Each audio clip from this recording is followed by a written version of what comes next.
Bismillahirrahmanirrahim. Assalamualaikum warahmatullahi wabarakatuh. Selamat siang. Saya mengucapkan selamat kepada PERGI cabang Pekanbaru yang berhasil menyelenggarakan acara Pekanbaru Kardiologi Update. Bandung belum lama ini mengadakan Bandung Kardiologi Update. Saya mendapatkan kehormatan berbicara pada kesempatan hari ini. Dan percayalah, saya akan berbicara sebentar karena kita akan bersama-sama makan siang. Saudara sekalian, saya diminta untuk berbicara tentang dislipidemi dan akut coronary syndrome.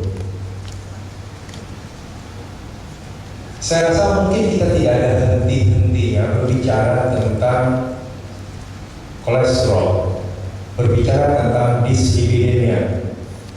Barangkali Anda hampir pada setiap simposium mendapatkan presentasi demikian. Di tempat praktek juga Anda akan mendapati pasien-pasien yang khawatir terhadap peningkatan kolesterol. Mengapa demikian? Mengapa kita khawatir dengan angka? Kita selalu berbicara dan pada lembar hasil laboratorium, kalau angka kolesterol lipid itu meningkat, maka akan tertera bintang. Apakah kita akan mengobati pada setiap pasien yang tertera bintang atau tanda bahwa terjadi peningkatan kadar lipid? Kalau iya, siapa pasien tersebut? Dan bagaimana kita berusaha untuk mengobati hal tersebut? Targetnya sampai sejauh mana? Hal-hal inilah yang menjadi penting bagi kita dalam penanganan dislipidemia. Saudara sekalian, mengapa kita khawatir? Karena tidak lain adalah berbicara tentang dislipidemia, berbicara tentang acute coronary syndrome, berbicara tentang infark miokard, dan berbicara tentang kematian jantung mendadak. 2/3 dari laki-laki mengetahui bahwa dirinya menderita penyakit jantung koroner adalah saat mengalami serangan jantung atau kematian mendadak. Jadi kalau kita saat ini sehat-sehat saja, maka belum tentu seluruhnya kita ini sehat. Kalau wanita 2/3, proses aterosklerosis yang disertai aterotrombosis itu berjalan diam-diam. Dan seperti apa disampaikan oleh Dr. Yayan tadi, bahwa kejadian itu bisa mendadak dan menimbulkan oklusi di pembuluh koroner salah satu atau lebih dan menyebabkan kematian atau menyebabkan kegagalan fungsi jantung. Sebagian memang dari penderita serangan jantung kembali dapat melakukan aktivitas fisik dengan baik. Nah, kalau kita melihat hal tersebut, tentu pertanyaannya mengapa demikian? Maka kita berbicara tentang risk factor. Di antara risk factor yang terkait masalah kausal penyebab dari proses aterosklerosis adalah persoalan lipid. Dan bukti memperlihatkan kalau kita dapat menekan hal tersebut, maka akan mereduksi kejadian serangan jantung dan juga kematian. Jadi kita berbicara tentang akut coronary syndrome. Mengapa kita berbicara kolesterol? Karena terkait erat dengan akut coronary syndrome. Ini adalah salah satu pasien yang kami lakukan angiografi di Hasan Sadikin dalam kurun 6 bulan sebenarnya, antara pada fase stabil dan kemudian dia mengalami akut coronary syndrome. Tolong di slide yang satu lagi, ya itu di bawahnya ya. Ini memperlihatkan gambaran bahwa kalau ini adalah gambaran sini, ini adalah gambaran pictures, maka memperlihatkan subtotal oklusi pada penderita ini yang sebelumnya dia stabil dan kemudian mendadak mengalami keadaan penyumbatan di pembuluh koroner. Saudara sekalian, ketika seorang menderita akut coronary syndrome, maka persoalan paling berat adalah saat dia dirawat, karena angka mortalitas yang paling tinggi jam-jam pertama, hari-hari pertama, minggu-minggu pertama, dan bulan-bulan pertama. Kalau kita lihat dalam akut coronary syndrome itu ada unstable, non-ST elevasi akut coronary syndrome, non-ST elevasi akut myocardial infarct, dan ST elevasi akut myocardial infarct. Maka pada saat dirawat, memang kematian lebih banyak pada penderita yang infark miokard dengan gambaran ST elevasi, berkisar sekitar 7%. Sementara yang non-ST elevasi hampir separuhnya. Namun ketika dalam waktu 1 bulan, maka mortalitasnya sama 12%, antara 10 sampai 13%. Waktu dalam kurun 4 tahun, maka yang non-ST elevasi akut coronary syndrome lebih tinggi 2 kali lipat dibanding yang ST elevasi. Ini memperlihatkan kita harus melakukan terapi yang adekuat pada saat tindakan dan juga pengobatan yang kontinu pasca kejadian. Ini memperlihatkan angka kematian 30 hari yang meningkat, baik pada laki-laki maupun pada wanita. Saudara sekalian, ketika terjadi akut coronary syndrome, maka kita berpikir pengobatannya adalah antiplatelet. Tadi sudah dijelaskan oleh Dr. Yaya. Juga pembicara sebelumnya, Dr. Antonia, menjelaskan tentang pemberian antikoagulan. Itu adalah obat-obat yang sangat penting untuk diberikan. Kalau mereka memang ST elevasi, yang caranya adalah diberikan trombolisis. Juga kita memberikan beta blocker. Namun yang tidak kalah pentingnya pada saat akut coronary syndrome adalah memberikan statin. Statin penting diberikan pada penderita dengan akut coronary syndrome. Statin pada pemberian secondary prevention, pada studi-studi secondary prevention sebelumnya memang diberikan 2-3 bulan setelah pasien mengalami serangan. Namun bukti-bukti memperlihatkan ini bahwa statin harus diberikan pada saat mengalami kejadian tersebut, kecuali tentu ada kontraindikasi. Kita harus memberikan, bahkan pemberiannya sebagaimana dikatakan oleh Dr. Yaya, dengan dosis yang tinggi, yang cukup untuk menurunkan hingga target. Pada akut coronary syndrome, kita tidak cukup melebarkan pembuluh darah yang menyempit ini dan menjadi melebar seperti ini. Ini penderita yang mengalami hal tersebut, kemudian kita pasang stent.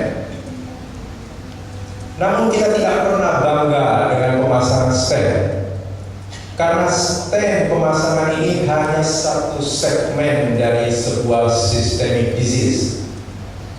Kita tidak berhenti pada pengobatan ini, karena pemasangan stent tidak berarti mencegah kembali penderita serangan jantung, karena serangan jantung bisa terjadi di segmen-segmen lain dari pembuluh koroner.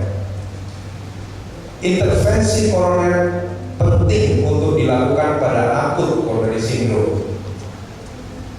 Pemasangan stent terkait dengan penurunan mortalitas dan penurunan keluhan. Namun tidak hanya itu, kita harus komprehensif dalam terapi. 80% pasien dengan akut coronary syndrome tidak hanya mengalami plak ruptur hanya di satu segmen, namun di segmen-segmen lain memungkinkan plak tersebut ruptur atau ada plak-plak yang rapuh. Seperti yang disampaikan oleh Dr. Antonia tadi, dengan intravaskular ultrasound bisa diketahui bahwa adanya trombus-trombus yang mungkin terjadi namun tidak memberikan keluhan secara klinis. Ini menegaskan kepada kita bahwa kita harus memberikan comprehensive treatment pada penderita dengan sindrom koroner akut.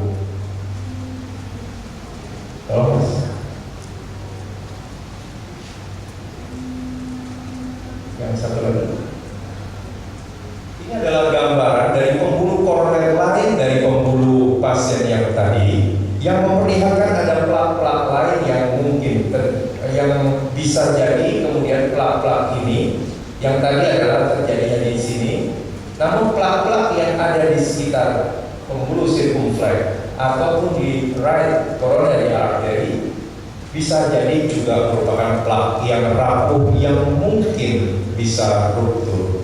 Walaupun kami berhasil melakukan intervensi, namun kami tetap menjaga agar keberhasilan itu bertahan untuk kepentingan pasien tersebut dalam jangka panjang. Karena itu tidak cukup sekali lagi hanya mechanical treatment. Ini adalah saya ingin tekankan bahwa ketika kita memasang stent di sini ada plak-plak di sini. Ini yang memberikan manfaat ketika kita memberikan antiplatelet, memberikan statin. Dan studi ini menegaskan kepada kita bahwa mereka yang mendapatkan kombinasi statin dan intervensi memberikan manfaat dalam hal mortalitas yang lebih baik dibanding mereka yang hanya menjalani dapatkan terapi satu saja. Mengapa demikian?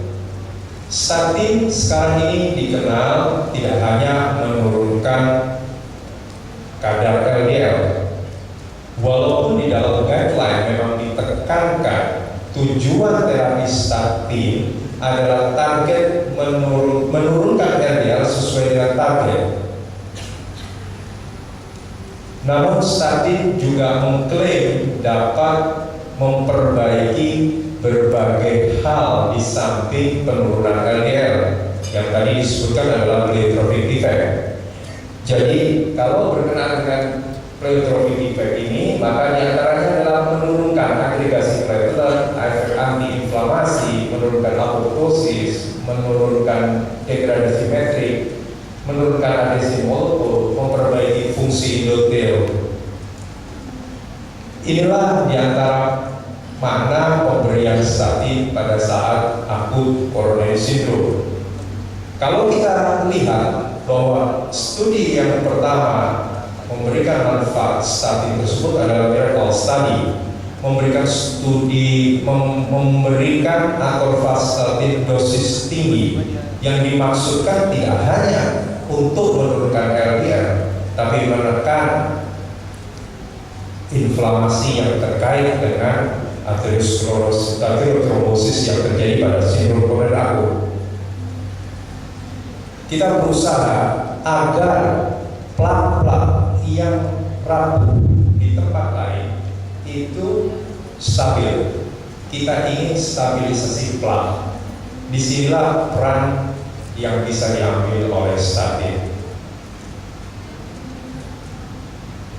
Just sekalian, statin di sini adalah studi yang terkenal, yaitu studi GRACE, yang memperlihatkan bahwa statin pada saat diberikan pada akut coronary syndrome memperbaiki keadaan penderita dengan akut coronary syndrome.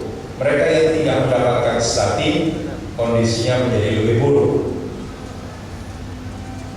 Ini studi yang menjelaskan kepada kita bahwa pemakaian statin dalam kurun 24 jam serangan jantung infak miokard akut itu terkait dengan penurunan morbiditas dan mortalitas. Sekali lagi, ini adalah studi yang menegaskan bahwa penting kita memberikan statin. Dalam guideline yang terbaru di European Society Cardiology, kalau kita lihat bahwa penderita dengan sindrom koroner akut dianggap very high risk, artinya berisiko sangat tinggi untuk mengalami mortalitas atau kejadian serangan jantung ulang kalau pada penderita yang sudah mengalami serangan jantung. Ini adalah penderita-penderita yang lain yang tergolong sebagai very high risk. Namun di sini salah satunya adalah penderita dengan akut coronary syndrome.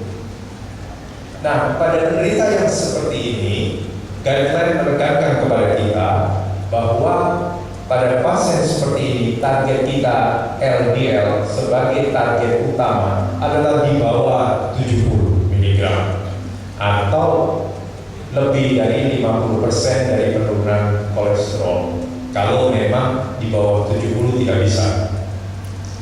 Nah, tentu untuk mencapai angka LDL 70 tidak semua orang, tidak semua kadar LDL setiap orang. Misalnya katakanlah pada penderita akut coronary syndrome dia datang dengan 100 maka akan diturunkan 70, dia memerlukan penurunan sekitar 30%. Bagaimana mereka yang datang dengan LDL 190?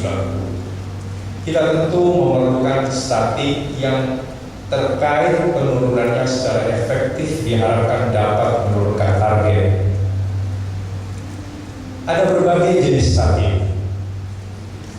di pasaran. Salah satu statin yang sangat poten adalah rosuvastatin. Rosuvastatin adalah statin yang mampu memberikan efek reduksi LDL yang lebih baik dibanding statin-statin yang lain. Dengan dosis, kalau dianggap sama dosisnya, maka efek penurunannya lebih baik pada mereka yang mendapatkan rosuvastatin. Ini adalah studi rosuvastatin pada akut coronary syndrome.